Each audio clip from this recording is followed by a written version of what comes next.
Bem-vindos ao canal do Esqueleto! Esse é o primeiro vídeo em que eu começo a mostrar meu processo de criação como tecladista da Benzine Rammstein Cover. Muitas pessoas vêm me perguntar como eu realizo os efeitos de teclado, se eu toco na hora, se é pré-programado, essas e outras questões vou comentar neste canal do YouTube. Primeiramente gostaria de explicar o que eu faço. O que eu faço é basicamente um playback das trilhas de teclado. Quando eu comecei a tocar, meu equipamento era ultrapassado e alguns efeitos eu não conseguia reproduzir no meu equipamento. Então, encontrei um meio de contornar essa limitação pré-programando algumas informações sonoras. Para realizar o procedimento, você vai precisar de algumas coisas. Um monitor adaptador de headphone. Note que ele precisa ter duas entradas e duas saídas. Um cabo mono estéreo. Uma das pontas deve ser estéreo, não precisa ser necessariamente P2, e a outra extremidade do cabo deve ser duas mono. Um cabo P10 e um headphone propriamente dito. Mãos à obra. A música que usarei como exemplo nesse vídeo será Links zwei drei vier. A primeira coisa que eu faço quando eu pego um material novo para trabalhar as trilhas de teclado é justamente identificar onde há teclado na música. No caso, separei aqui em abas para facilitar a compreensão. Então temos a marcha, temos esse som que eu não sei o que é, então acabei chamando de som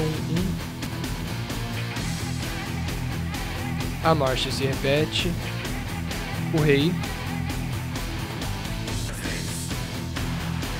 Rei se repete, som 1 se repete, marcha, rei várias vezes, aqui entra um elemento novo, um pad com vozes,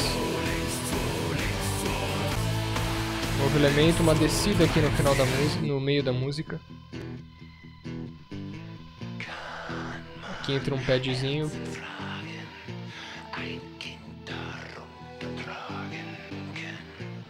o timbre muda, ele começa a subir, dá essa sensação de subida.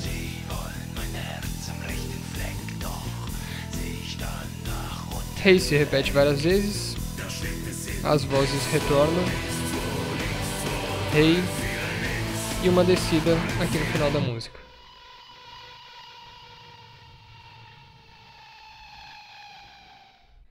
Tá, e o que a gente pode reaproveitar já da música sem sofrer nenhuma perda para o nosso sample? Temos a marcha, logo aqui no começo.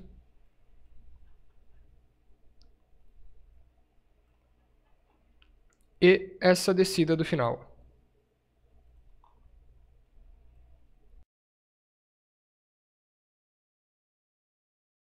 Ok, então já pegamos a marcha e a descida da música. A descida ela pode ser reaproveitada aqui nessa parte do meio também. Colocamos a descida aqui.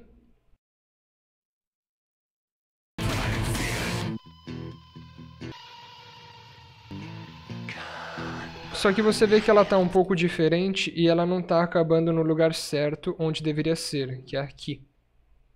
Que a gente faz Pro Default para não compensar o áudio. Estica até aqui a subida, mais ou menos.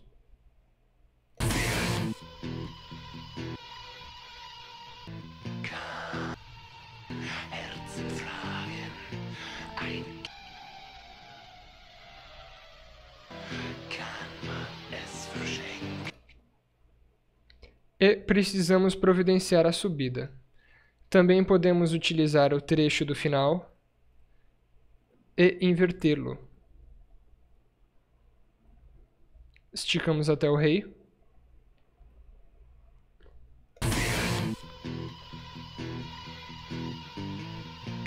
Você percebe que mesmo se aproveitando do trecho final da música, ainda há uma certa diferença entre o nosso com o original.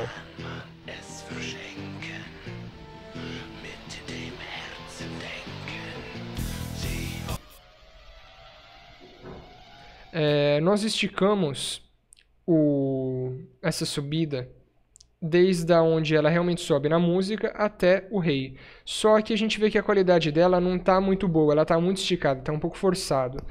qual pode ser uma alternativa? A gente, para compensar essa que está muito esticada com essa que está menos esticada, estica a primeira até o final dessa parte mais calma e coloca a subida a partir de onde começa a bateria. Então a gente não precisa ter ela tão esticada e a qualidade, consequentemente, vai ficar um pouco mais definida.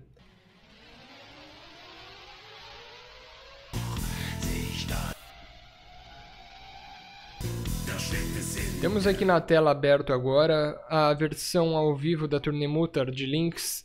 É interessante também ver se a gente consegue pegar alguns elementos sonoros de versões ao vivo. Às vezes dá para aproveitar alguma coisa. No caso, eu já separei aqui. Logo no começo, tem dois trechos onde aquele som 1 está um pouco deslocado do restante da música, não está muito poluído, e talvez dê para aproveitar. Vamos ouvir.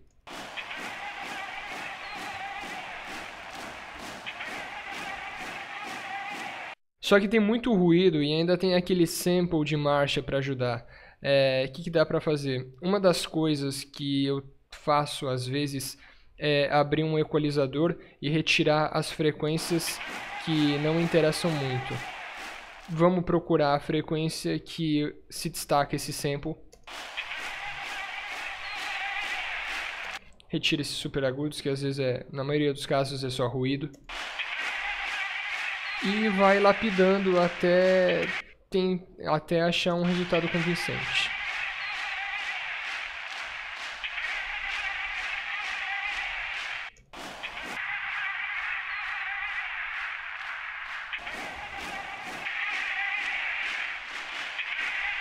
Tem também, nessa mesma versão, um trecho alongado em que a plateia fica gritando rei, que pode ser aproveitado nesse mesmo molde, retirando as frequências em excesso.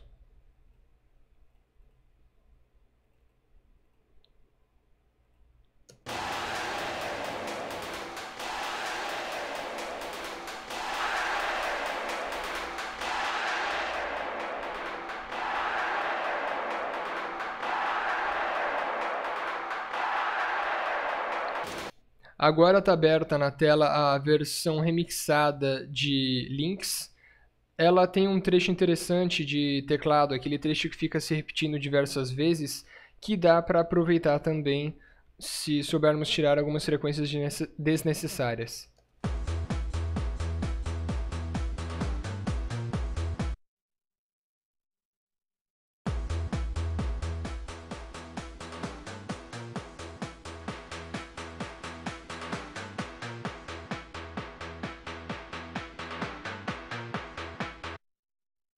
Maravilha, já separamos nossos áudios, temos então a marcha, a descida do final da música, a descida que foi reaproveitada para fazer a descida longa, a descida que foi reaproveitada para fazer a subida, o som 1, o ritmo e o rei da plateia. Ainda nos falta fazer o pad e as vozes, porém, esses dois timbres dá para tocar ao vivo com um teclado mesmo de qualidade baixa. Sempre que você puder tocar ao vivo, é melhor. Se você não tiver saída, então lançamos mão do software. Precisamos organizar essas informações agora de alguma maneira. Como é que eu geralmente faço? Eu trabalho com MIDI também. Eu procuro alguma versão coerente do Guitar Pro da música. No caso de Lynx, como é uma música mais antiga do Rammstein, já tem uma versão bem completa. Exporto o arquivo do Guitar Pro para MIDI. E o MIDI eu importo para o Fruity Loops. Aqui as informações MIDI. Organizei o MIDI. Vejam aqui nossas informações sonoras, a marcha, o ritmo, as descidas e subidas, o som 1 e os reis. E aqui em cima o arquivo MIDI que a gente exportou. Mas você vê que ele está quebrado em algumas partes.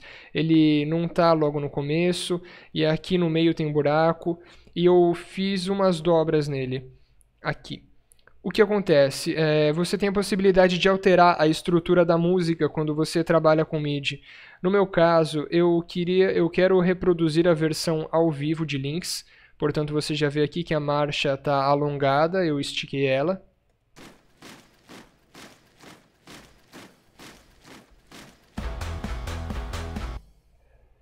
E aqui tem esse buraco que é uma parte para a banda interagir com o público.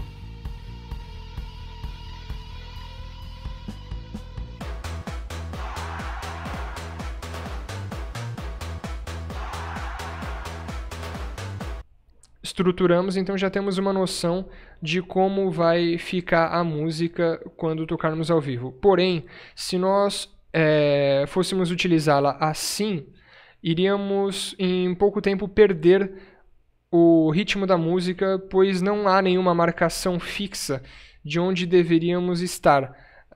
Saberíamos que é para entrar após a marcha, mas não em que momento exatamente. Saberíamos que é para seguir o ritmo, mas não saberíamos direito em que momento essa marcha vai voltar. Enfim, precisamos colocar um metrônomo agora para nos fixarmos no tempo. É importante você marcar o primeiro tempo com um timbre e o restante com outro, por exemplo.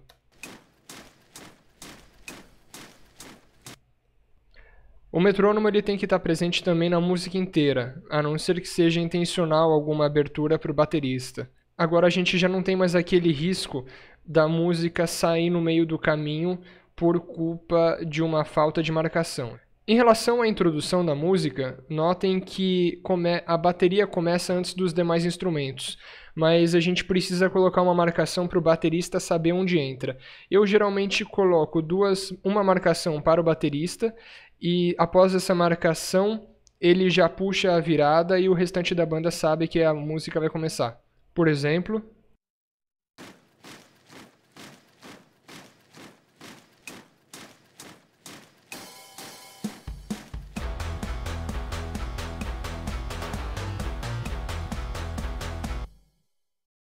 Maravilha, já estamos com a música estruturada, o metrônomo já está incluído na música.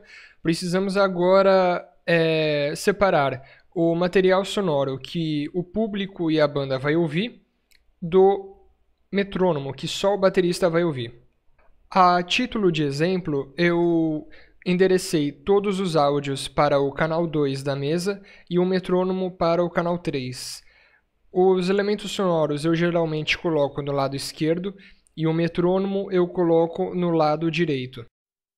É claro que isso é apenas um exemplo, você dificilmente vai agregar todo o seu áudio em apenas um canal quando estiver trabalhando com mixagem. Às vezes uma faixa precisa de um ajuste que outra não precisa, enfim, vamos estar dando uma olhada como é que ficou.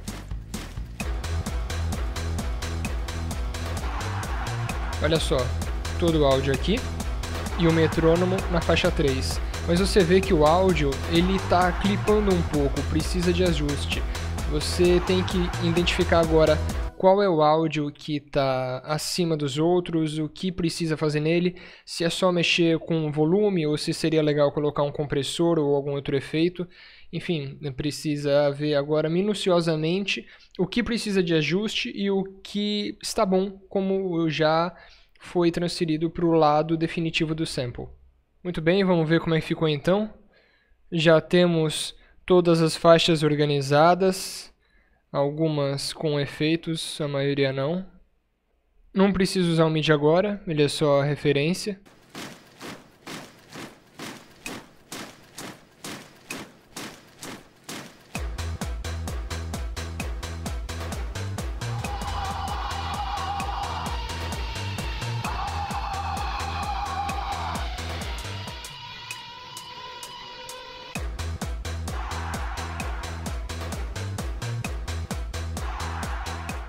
Ok, você já tem o seu sample pronto. Um lado é o metrônomo, outro lado são as informações de áudio. Como você vai executar isso? Você pega o adaptador monitor de headphone, duas pontas mono. Uma é a informação de áudio, outra é o metrônomo. Input, input.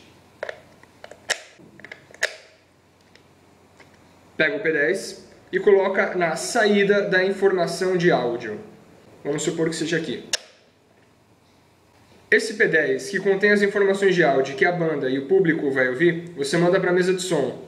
Então você vai ter um teclado, o seu pad e os seus strings. O segundo teclado são as informações pré-programadas. O baterista dá o play, o metrônomo começa a ouvir para ele, ele chama o restante da banda e a música segue. Bom, é isso. Espero que as dicas tenham sido úteis. Postem, por favor, suas dúvidas ou sugestões nos comentários. E sucesso nos sons. Nos vemos no próximo vídeo.